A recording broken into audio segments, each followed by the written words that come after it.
بسم اللہ الرحمن الرحیم۔ 70 سال آتش پرست کی بخشش۔ شمون نے یہ سوچ کر آہ بھری اور کہنے لگا کہ تمام عمر تو میری آتش پرستی میں بسر ہوئی، اب کیا کر سکتا ہوں؟ صرف چند سانسیں باقی ہیں۔ حضرت حسن بصری رحمۃ اللہ علیہ نے فرمایا، مسلمان ہو جاؤ۔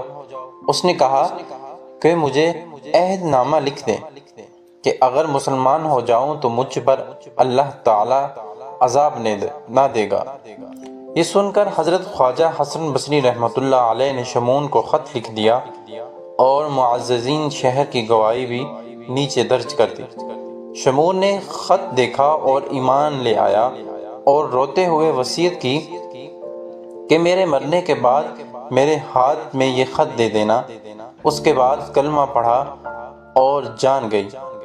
اس کی وصیت پوری کی گئی۔ آپ نے اسے اپنے ہاتھ سے غسل دیا، قبر میں اتارا اور وصیت کے مطابق اس کے ہاتھ میں خط دے دیا۔ تمام رات فکر میں گزر گئی کہ میں نے یہ کیا کیا، مجھے تو اپنا بھی انجام معلوم نہیں، تو دوسروں کو عہد نامہ کیوں لکھ دیا۔ اسی سوچ و بچار میں آنکھ لگ گئی۔ خواب میں کیا دیکھتے ہیں کہ شمون سنہری تاج پہنے بہشت میں ٹہل رہا ہے۔ آپ نے اس سے دریافت کیا کہ کیا حال ہے؟ اس نے جواب دیا، مجھے اللہ تعالی نے معاف کر دیا ہے، آپ اپنا خط لے لیں، مجھے اس کی ضرورت نہیں رہی۔ جب آپ بیدار ہوئے تو وہ خط آپ کے ہاتھ میں تھا۔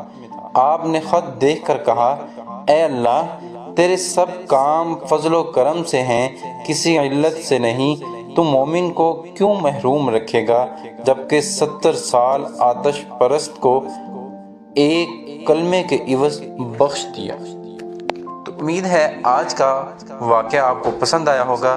تو پلیز اگر میرے چینل پہ نیو ہوتے ہیں، ایسے واقعات، سبق آموز تحریریں، ناول، کہانیاں میرے چینل پہ آپ کو سننے کو ملتی رہتی ہیں، جس سے ہمیں بہت سبق حاصل ہوتا ہے، ہماری زندگی گزارنے میں ہمیں بہت آسانی ہوتی ہے۔